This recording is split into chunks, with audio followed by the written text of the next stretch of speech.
masing-masing berdoa dimulai.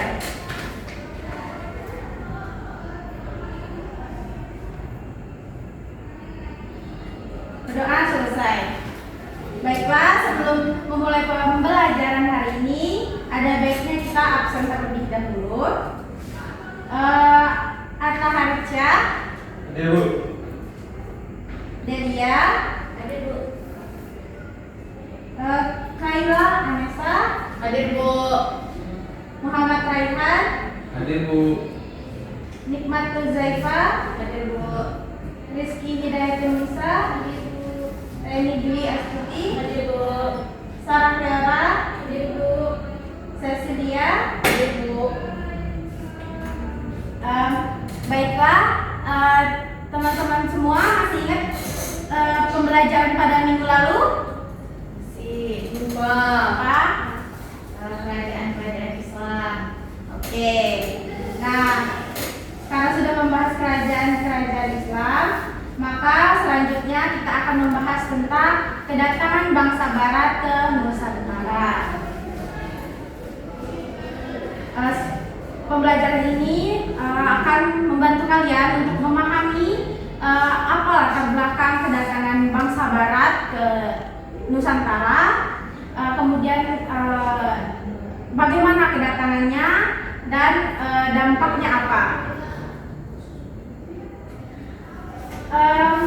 Sebelumnya, teman-teman tahu mengapa bangsa Eropa datang ke Asia? Jauh datang dari Eropa ke Asia untuk apa? Ada yang tahu? Bu.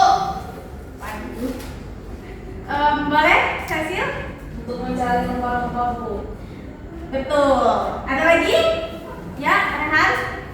Yang mendorong bangsa Barat ke Asia yaitu adanya semangat 3G, yaitu untuk mencari rempah-rempah, kekayaan, dan kekuasaan. Oke. Kaila? Karena ada gerakan baru atau pencerahan Bu. Karena kan di Konstantinopel itu terjadi penjajahan, maka mereka menjajah ke Indonesia. Oke, jawaban teman-teman semua benar, tidak ada yang salah. Selanjutnya itu akan berkaitan dengan materi kita, yaitu latar belakang. Nah, dengan akan kita masukkan dulu.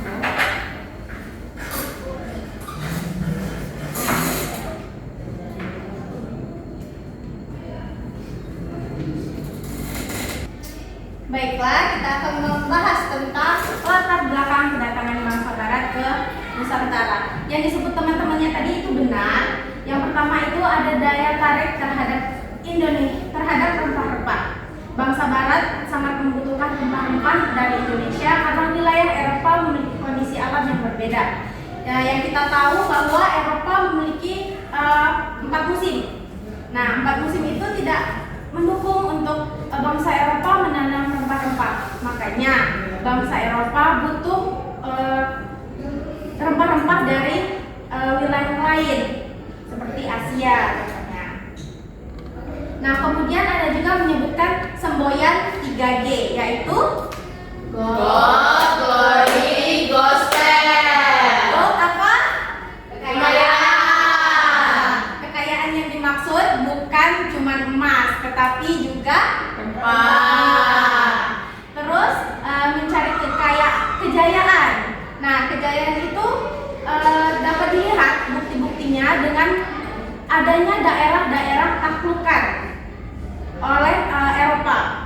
Nah, kemudian ada gospel. Gospel itu apa? Kejayaan. Penyebaran. Nah, penyebaran agama itu merupakan salah satu misi dari bangsa Eropa, yaitu menyebarkan misi agama Katolik atau ajaran Katolik. Yang kemudian ada yang ketiga, revolusi industri. Revolusi industri adalah pergantian secara menyeluruh dalam memproduksi barang. Nah, pada dahulu sebelumnya bangsa Eropa memanfaatkan tenaga manusia dan hewan untuk memproduksi. Namun setelah revolusi industri berubah menjadi menggunakan mesin. Nah, mesin itu digunakan untuk memproduksi barang dengan cepat dan efisien. Nah, apa hubungannya dengan melakukan datangnya ke Nusantara. Nah, dengan revolusi industri, barang diproduksi dengan cepat sehingga Eropa membutuhkan negara untuk menjual hasil industri. Makanya dilakukan penjelajahan samudra. Kemudian ada ditutupnya Konstantinopel oleh Turki Utsmani. Nah, pelabuhan di Konstantinopel ditutup oleh Turki Utsmani setelah berhasil menaklukkan daerah tersebut. Konstantinopel dikenal dengan daerah pelabuhan yang ramai dengan perdagangan, sehingga ketika Konstantinopel ditutup oleh Turki Utsmani, maka pasokan rempah dari Asia ke Eropa itu terganggu, sehingga bangsa Eropa harus mencari alternatif lain, yaitu mencari jalur untuk mendapatkan komoditi. Terus ada penemuan teknologi. Bangsa Eropa menemukan teknologi canggih yang penting untuk pelayaran, yaitu alat navigasi. Alat apa saja? Seperti apa saja? Kompas, Selain itu, teropong, ada lagi? kapal, Ada lagi?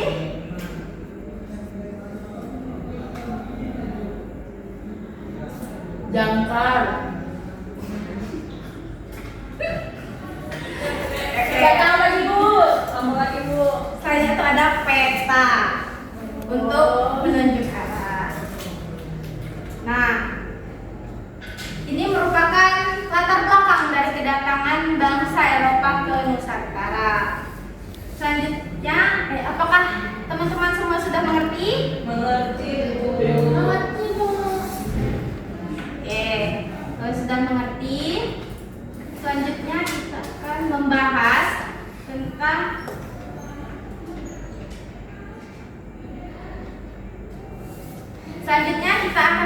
tentang kedatangan bangsa Barat, khususnya yang pertama yaitu Portugis. Portugis datang pada tahun 1486 yang dipimpin oleh Bartolomeus Dias yang melakukan pelayaran yang diawali dari Lisabon, Portugis, dan tiba di Tanjung Harapan. Nah, ini peta kedatangan bangsa Barat. Yang Portugis pertama kali dari Lisabon, kemudian turun ke Tanjung Harapan, kemudian bermaksud untuk melanjutkan ke India, tapi gagal. Nah, makanya di bawah kepemimpinan Bartolomeus Dias, bangsa Portugis kembali lagi ke Portugis.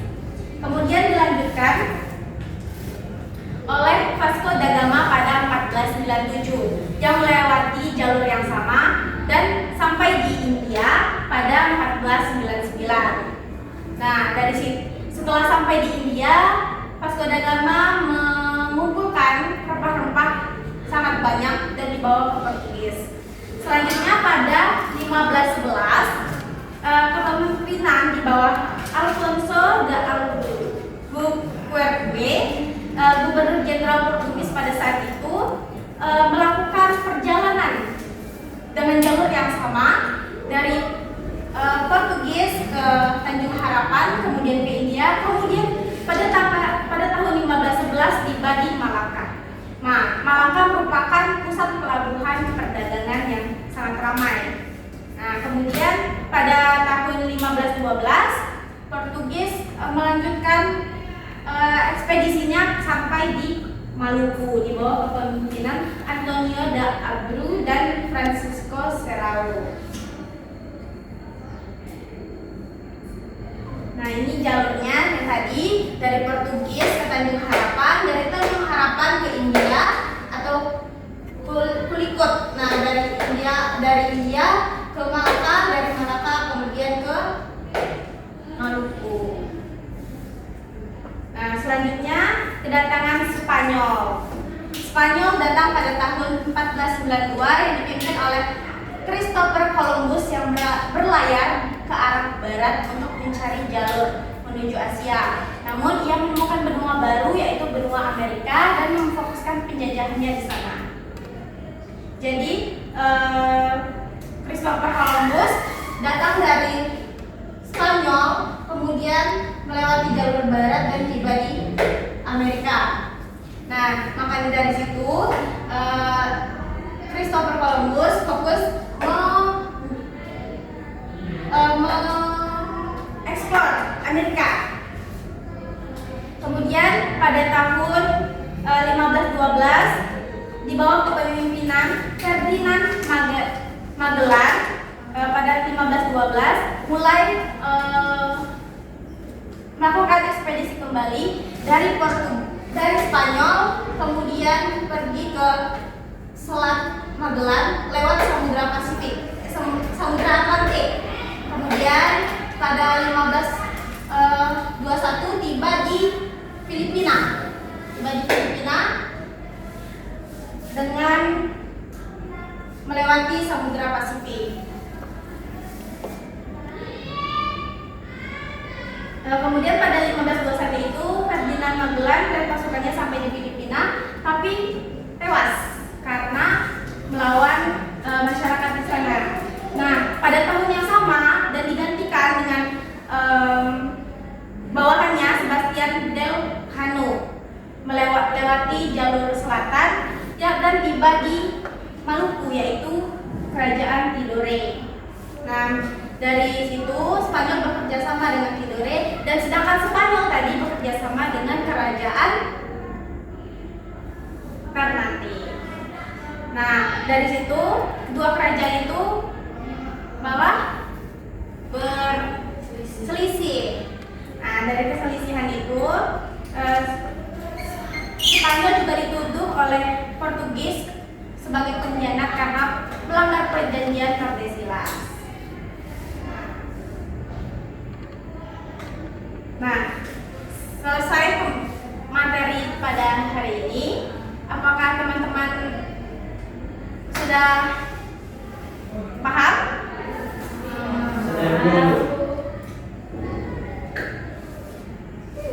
Baiklah, kalau sudah paham, sekarang kalian secara berkelompok mengerjakan tugas, yaitu kalian mencari dampak dari kedatangan Spanyol dan Portugis.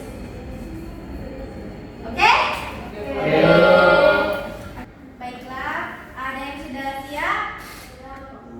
Ya, silakan boleh maju. Baiklah, selamat siang semuanya. Kami dari kelompok 1, kami akan menjelaskan mengenai Portugis. Yang pertama yang akan dijelaskan oleh Nikmatul Saifah. Nikmatul Saifah, kami persilakan. Baiklah, terima kasih kepada moderator. Yang pertama yaitu ada dampak kedatangan Portugis pada bidang ekonomi, yaitu yang pertama monopoli perdagangan rempah. Portugis memperlakukan sistem monopoli terhadap perdagangan pala dan cuci di Maluku. Mereka menentukan harga beli sangat rendah dan harga jual yang sangat tinggi, sehingga pedagang lokal dan pedagang Asia seperti Arab, Gujarat, dan Cina tersingkir dari jaringan perdagangan. Materi kami itu ada dampak sosial dan budaya. Meski singkat, tapi interaksi antara bangsa Spanyol tetap meningkatkan jejak dan kehidupan sosial budaya pada masyarakat Indonesia, terutama di wilayah timur. Ada beberapa dampak yang sangat menonjol. Pertama, ada masuknya pengaruh Katolik di beberapa wilayah Indonesia Timur. Yang kedua, ada perkenalan beberapa elemen budaya Spanyol seperti musik dan kuliner. Yang ketiga, ada munculnya komunitas mestiza atau keturunan campur Spanyol atau pribumi di daerah tertentu. Terus yang terakhir ada beberapa kosakata dari bahasa Spanyol yang masuk ke dalam bahasa lokal. Baiklah, setelah selesai pelajaran kita hari ini, sebelumnya apakah ada yang bisa menyimpulkan dampak dari kedatangan bangsa Spanyol dan Portugis? Ya, boleh, silakan. Kesimpulan dari pembelajaran hari ini yaitu kedatangan bangsa Spanyol dan Portugis ke Indonesia berdampak pada kehidupan masyarakat, yaitu perdagangan yang dimonopoli, perpecahan di antar kerajaan yaitu Ternate dan Tidore, dan persebaran agama Katolik di wilayah timur Indonesia, munculnya masyarakat yang berketurunan Portugis dan Spanyol, serta berkembangnya musik dan bahasa. Terima kasih, saya kembalikan. oleh teman kalian tadi, apakah ada yang menambahkan kesimpulannya? Jika tidak ada, maka kalian akan diberikan tugas terakhir secara berkelompok. Satu kelas, kalian akan bermain peran untuk menceritakan tentang bagaimana kedatangan bangsa Barat ke Nusantara. Kalian bebas memilih mau Portugis atau Spanyol. Yang jelas kalian akan memainkan peran untuk menggambarkan cerita tentang kedatangan mereka. Apakah sudah paham? Oke.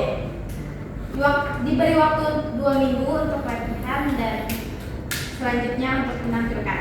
Oke? Baiklah, sekian untuk pembelajaran hari ini. Pada awalnya kita awali dengan doa, akhirnya kita akhiri dengan doa. Baiklah, berdoa menurut keyakinan dan kepercayaan masing-masing. Berdoa dimulai.